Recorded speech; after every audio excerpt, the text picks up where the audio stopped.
लंबे बालों वाली श्रापित राजकुमारी। सोनपुर राज्य में दो भाई रहते थे, विक्रम और अजय। वे लोग अपने पिता के साथ एक छोटे से घर में रहते थे। विक्रम बहुत ही मेहनती और दयालु था। वो अपने पिता के कामों में भी हाथ बटाया करता था। वही अजय बहुत ही आलसी और क्रूर था। वो हमेशा राजा बनने के सपने देखता रहता था। तभी उन्हें किसी ने बताया कि दूर राज्य में एक लंबे बालों वाली खूबसूरत राजकुमारी है, जिसे किसी डायन ने अपने महल में कैद कर लिया है। उस डायन की 3 शर्त ये है कि कोई भी उसके महल में जाकर उसके 3 शर्त को पार कर लेता है तो वो लंबे बालों वाली खूबसूरत लड़की को बचाने और उससे शादी करने तथा उस महल का मालिक बन जाएगा। लेकिन अगर कोई भी शर्त को पूरा करने में असफल रहा तो उसका परिणाम उसे भुगतना होगा, क्योंकि डायन की वो 3 शर्त बहुत ही असंभव है। ये खबर जब अजय ने सुना तो बहुत ही खुश हुआ। ये तो बहुत अच्छी बात है। अब समय आ गया है मैं उस महल में जाकर लंबे वाली राजकुमारी को बचाकर उस महल का राजा बन जाऊं और फिर पूरे राज्य पर राज करूं। अजय घर आकर अपने पिता को सब कुछ बताता है और उस डायन के महल में जाने की अनुमति मांगता है। सब कुछ सुनने के बाद उसके पिता उसे वहां जाने के लिए एक घोड़ा और एक तलवार देकर विदा करते हैं। अजय बहुत ही खुश हो जाता है। तलवार हाथ में लिए घोड़े पर बैठकर आगे बढ़ता है। जो भी चीज उसके रास्ते में रुकावट बन रहा था वो उसे तलवार से काटता हुआ आगे बढ़ रहा था। वो थोड़ा आगे बढ़ा तो उसे खरगोश का घर दिखा, जो सड़क के किनारे घर बना रहे थे। खरगोश अपने लिए खाना लेकर बिल की तरफ आ ही रहे थे। तभी अजय ने गुस्से से अपनी तलवार घुमाई और खरगोश के बिल को तोड़ दिया, जिससे सभी खरगोश घबराकर वहां से भाग गए। वो आगे बढ़ा और एक नदी के किनारे पानी पीने के लिए रुका। तभी उसने कुछ हंस के जोड़ों को पानी में तैरते हुए देखा, जो खाना खाने के लिए जोर जोर से आवाज लगा रहे थे।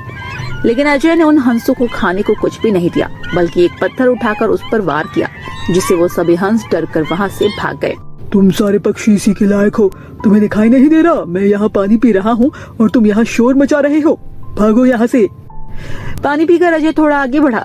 तभी उसने एक पेड़ पर चिड़िया का घोंसला देखा, जिसमें एक चिड़ा और चिड़िया अपने आने वाले बच्चे की देखभाल कर रहे थे। तभी गलती से उनके घोंसले से पेड़ की एक छोटी शाखा अजय के सिर पर गिर गई, जिससे वो गुस्से में आ गया। बेवकूफ पक्षी, तुम्हारी हिम्मत कैसे हुई मुझे परेशान करने की। इतना बोलकर अजय ने अपनी तलवार से चिड़िया का घोंसला भी पेड़ से गिरा दिया, जिससे चिड़िया बहुत ही डर गई। लेकिन सौभाग्य से उसका अंडा घास पर गिरा और उसके बच्चे को कुछ नहीं हुआ। गुस्से से चिड़िया और चिड़े ने अजय पर हमला किया, जिससे उसे तुरंत ही वहाँ से भागना पड़ा और वो उस लंबे बालों वाली राजकुमारी के महल तक पहुँच गया। उसने बहुत ही गुस्से से दरवाजा पीटा और जोर जोर से चिल्लाने लगा, जो भी इस महल में रह रहा है मेरे लिए जल्दी से दरवाजा खोलो। देखो, मुझे इंतजार मत करवाओ, वरना मैं ये दरवाजा तोड़ दूंगा। तभी दरवाजा धीरे से खुला और सामने एक बूढ़ी डायन वहाँ आई। कहो, यहाँ किस लिए आए हो? मैं ही इस महल की मालकिन हूँ। बताओ मैं तुम्हारी क्या मदद कर सकती हूँ? बूढ़ी डायन, क्या तुम्हें सुनाई नहीं देता?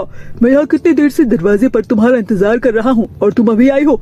मेरा नाम अजय है और मैं यहाँ लंबे बालों वाली राजकुमारी को बचाकर यहाँ का राजा बनने आया हूँ। अच्छा, तो ये बात है, लेकिन उससे पहले तुम्हें मेरे 3 चुनौती को पार करना होगा। क्या चुनौती? मुझे किसी भी चुनौती से कोई डर नहीं लगता। अब तो मेरा समय खराब मत करो और चुनौती देना शुरू करो। डायन अजय को अपने साथ महल में ले गई और बाहर का दरवाजा बंद हो गया। अजय उस डायन की कोई भी चुनौती को पार नहीं कर सका और वो हमेशा के लिए वही कैद होकर रह गया। काफी समय गुजर गया, लेकिन अजय लौटकर नहीं आया। ये देखकर अजय के पिता और भाई बहुत ही दुखी हुए। कुछ सोचकर विक्रम अपने पिता से कहता है, पिताजी, मैं अपने छोटे भाई का पता लगाने के लिए एक बार उस महल में जाना चाहता हूँ। कृपा करके आप मुझे वहाँ जाने की आज्ञा दे। नहीं बेटे, कृपया मत जाओ, वो जगह बहुत ही खतरनाक है। एक बेटा तो मैं पहले ही खो चुका हूँ, अब मैं तुम्हें नहीं खोना चाहता। पिताजी, आप परेशान मत हो, मेरा विश्वास करिए, मैं अपने छोटे भाई को जरूर ढूंढ कर वापस आऊंगा। ठीक है, पर अब मेरे पास तुम्हें देने के लिए दूसरा घोड़ा और तलवार नहीं है। कोई बात नहीं पिताजी, आप बस मुझे एक बिस्कुट दे दीजिए। उसके बाद विक्रम अपने पिता से बिस्कुट लेकर खुशी खुशी वहाँ से निकल गया। काफी दूर चलने के बाद रास्ते में विक्रम ने सड़क के किनारे खरगोश के बिल को देखा, जिसे किसी ने तोड़ दिया था। उसने देखा नन्हे नन्हे खरगोश उस घर को फिर से बनाने की कोशिश कर रहे हैं। आखिर वो धूर्त आदमी कौन था जिसने इन नन्हे नन्हे खरगोश के बिल को तोड़ दिया? मुझे उसकी मदद करनी चाहिए। विक्रम ने उन खरगोश की मदद करने की सोची और उसने जल्दी से उनके रहने के लिए नया बिल बना दिया। ये देखकर खरगोश बहुत ही खुश हुआ। तुम्हारी मदद करके मुझे बहुत अच्छा लगा, अपना ध्यान रखना, बाय बाय। इतना बोलकर विक्रम आगे बढ़ा तो उसे वही नदी मिला, वो पानी पीने के लिए उस नदी के किनारे गया। तभी सारे हंस विक्रम को देखकर भूख से खाने के लिए इंतजार करने लगे। तुम्हें बहुत भूख लगी होगी ना? मेरे पास ये कुछ बिस्कुट है, इसे खा लो, इससे तुम्हारी भूख खत्म हो जाएगी। ये बोलकर विक्रम बिस्कुट को हंस को खिला दिया। स्वादिष्ट बिस्कुट खाकर हंस बहुत ही खुश हुआ। उसके बाद विक्रम ने अपने आगे की यात्रा की। जंगल में पहुंचने के बाद उसने देखा कि एक चिड़ा और चिड़िया अपने घोंसले के साथ अंडा लेकर घास पर बैठे हैं। उन्हें समझ नहीं आ रहा था आखिर घोंसला और अंडा को वापस से पेड़ पर कैसे रखे। दयालु विक्रम ने चिड़िया का घोंसला और अंडे को उठाकर वापस से पेड़ पर रख दिया। चिड़िया और चिड़े ने विक्रम का धन्यवाद किया। विक्रम ने उसे खुशी खुशी अलविदा कहा और महल की ओर चल दिया। वहां पहुंचकर उसने बहुत विनम्रता से दरवाजा खटखटाया और धैर्य इंतजार करने लगा। थोड़ी देर बाद वही बूढ़ी डायन वहां आई। तुम कौन है लड़के और यहाँ क्या करने आए हो? मैं विक्रम हूँ। मैं यहाँ अपने भाई को ढूंढने आया हूँ। क्या आप मुझे बता सकती हो मेरा भाई कहाँ है? उससे पहले तुम्हें मेरे 3 चुनौतियों को पार करना होगा। ठीक है, मैं तैयार हूँ। उसके बाद वो बूढ़ी डायन विक्रम को अपने साथ अपने बगीचे में ले गई और अपनी पोटली में से मुट्ठी भर सूर्यमुखी के फूल के बीज लिए और ऊपर हवा में उछाल दी। हवा ने उसे पूरे बगीचे में बिखेर दिया।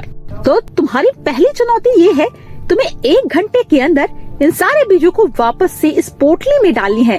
याद रखना, मैं अब 1 घंटे में वापस आऊंगी। इतने सारे सूर्यमुखी के फूल के बीज, आखिर मैं 1 घंटे में इतने सारे छोटे छोटे सूर्यमुखी के बीज को कैसे उठाऊंगा? ये तो असंभव है, पर मुझे कोशिश तो करनी होगी। ये सोचकर विक्रम बीज उठाने लगता है, लेकिन कोई फायदा नहीं हुआ क्योंकि सूर्यमुखी के बीज बहुत ज्यादा थे। वो उदास हो गया। तभी वो सारे खरगोश वहां आ गए जिसकी विक्रम ने मदद की थी। उन खरगोश ने बगीचे में गिरे सभी सूर्यमुखी के बीज को उठाकर पोटली में रखने में विक्रम की मदद की। तुम्हारा बहुत बहुत धन्यवाद प्यारे खरगोश, ये सब तुम्हारी वजह से हो पाया है। 1 घंटे बाद जब वो बूढ़ी डायन लौटी तो सारे सूर्यमुखी के बीज को पोटली में देखकर हैरान हो गई। अच्छा, तो तुमने ये कर लिया। वाह, तुमने मेरी पहली चुनौती पार कर ली। अब दूसरी चुनौती के लिए तैयार हो जाओ और मेरे साथ आओ। उसके बाद बूढ़ी डायन विक्रम को अपने साथ नदी के किनारे ले गई और अपनी अंगूठी गहरी पानी में फेंक दी। ये मेरी 5 अंगूठी थी। अब तुम्हारा काम है 1 घंटे के अंदर उन सारी अंगूठी को पानी में से ढूंढ कर निकालना। विक्रम पानी के अंदर अंगूठी को ढूंढने लगा, लेकिन इतने ठंडे और गहरे पानी में उसे एक भी अंगूठी नहीं मिली। जब विक्रम अंगूठी ढूंढ ढूंढ कर थक गया, तभी वे हंस वहां आए जिसने उसकी मदद की थी और फिर सभी हंसों ने मिलकर विक्रम के लिए उन 5 अंगूठी को ढूंढ कर निकाला। धन्यवाद मेरे प्यारे हंसो, तुम्हारी वजह से मैं दूसरा चुनौती भी पार कर लिया। और फिर विक्रम उन अंगूठी को लेकर बूढ़ी डायन के पास गया। अरे वाह, तुमने 5 के 5 अंगूठी ढूंढ ली। वाह, तुमने अपना दूसरी चुनौती भी पार कर ली। तुमने वो कर दिखाया जो आज तक कोई भी नहीं कर पाया। बहुत खूब, ये अंगूठी अब तुम्हारी हुई। इसे अपने पास रख लो। अगर तुमने मेरी तीसरी चुनौती भी पार कर ली तो तुम इस अंगूठी को राजकुमारी को दे देना और तुम मेरे साथ मेरे महल में आ जाओ। जब विक्रम महल के अंदर गया तो देखा कि अंदर कई सारे पत्थर की मूर्तियां बने हैं, जिसे देखकर चौंक गया। ये पत्थर की मूर्तियां जिंदा इंसानों की तरह क्यों लग रही है? वो बूढ़ी डायन उसे एक अंधेरे और डरावने से कमरे में ले गई। तभी उसकी नजर उसके भाई अजय की तरह ही दिखने वाली एक पत्थर की मूर्ति पर गई और वो उसे देखते ही सब कुछ समझ गया। हे भगवान, मेरे भाई अजय, क्या ये तुम हो? इसका मतलब ये पत्थर की सारी मूर्तियां जिंदा लोग हैं जिसे इस डायन ने जादू से पत्थर में बदल दिया है। मेरे भाई चिंता मत करो, मैं तुम्हें यहाँ से जरूर आजाद करा लूंगा। तभी वो बूढ़ी डायन विक्रम को 3 बंद दरवाजे के पास ले गई। उस दरवाजे के हर एक गेट के बाहर एक बालू की सुंदर चोटी निकल रही थी। पहली चोटी किसी बूढ़ी महिला की थी और दूसरी किसी चुड़ैल की, तीसरी चोटी किसी राजकुमारी की थी। ज्यादा मत सोचो, हर एक दरवाजे के पीछे एक इंसान है। इसी में से एक वो खूबसूरत राजकुमारी है। तुम्हें चुनने के लिए सिर्फ एक मौका दिया जाएगा। अब बताओ, इनमें से कौन सी राजकुमारी की चोटी है? अगर तुमने सही पहचाना तो राजकुमारी आजाद हो जाएगी और अगर तुम गलत हुए तो तुम्हें परिणाम भुगतना होगा। विक्रम सोच में पड़ जाता है कि आखिर कौन सी चोटी राजकुमारी की हो सकती है। नहीं नहीं, अगर उन्हीं में से कोई राजकुमारी होती है तो यहाँ इतने सारे लोगों की ये हालत नहीं हुई होती। मुझे धैर्य से सोचना होगा कि आखिर असली राजकुमारी कौन है। तभी खिड़की से वही दोनों चिड़ा और चिड़िया उड़ते हुए अंदर आए और उस बूढ़ी डायन के ऊपर चोंच से हमला करने लगे। उसकी चोंच मारने से उसके बालों पर लगा टोपी गिर गया और उसके सुनहरे बाल दिखने लगे। ये देखकर विक्रम का दिमाग घुमा और वो बोला, मैं समझ गया, इनमें से कोई भी राजकुमारी नहीं है। तुम ही असली राजकुमारी हो। हाँ, तुम ही राजकुमारी हो। तभी 3 दरवाजे खुल गए और तीनों दरवाजे के पीछे कोई भी नहीं था। इसका मतलब यहाँ कोई राजकुमारी है ही नहीं और इस वजह से ये सारे लोग गलत राजकुमारी को चुनते रहे और पत्थर में बदल गए। तभी एक चमत्कार हुआ और वो बूढ़ी डायन एक सुंदर सुनहरे लंबे बालों वाली खूबसूरत राजकुमारी में बदल गई। मैं राजकुमारी हेलिशा हूँ। मुझे अभिशाप के कारण एक बदसूरत डायन के रूप में बदल दिया गया था और जब तक कोई लड़का मेरी तीनों चुनौती को पार कर मुझे पहचान न जाए, तब तक मैं अपने असली रूप में नहीं आ सकती थी। और विक्रम, तुमने आज मुझे आजाद करके मुझे शाप से सदा के लिए मुक्त कर दिया। विक्रम खुशी खुशी उस अंगूठी के राजकुमारी हेलिश के हाथों में पहनाया और शाप पूरी तरह से टूट गया। जिन लड़की को शाप की वजह से पत्थरों में बदल दिया गया था, वो सब पुनः इंसान बन गए। दोनों भाई एक दूसरे को देखकर बहुत खुश हुए। फिर विक्रम ने अपने भाई अजय को सब कुछ बताया कि रास्ते में कैसे उसने सभी जानवरों की मदद की और आज वो उसी की वजह से ये सब कर पाया है। धन्यवाद मेरे भाई, तुमने मुझे बचा लिया। मैं पहले लोगों और जानवरों के प्रति बहुत क्रूर था, पर अब से सबकी मदद करूंगा। अजय वहाँ से लौटकर अपने पिता के साथ उनके कामों में हाथ बटाने लगा और विक्रम ने राजकुमारी हेलिशा से शादी करके खुशी से उस राज्य में रहने लगा।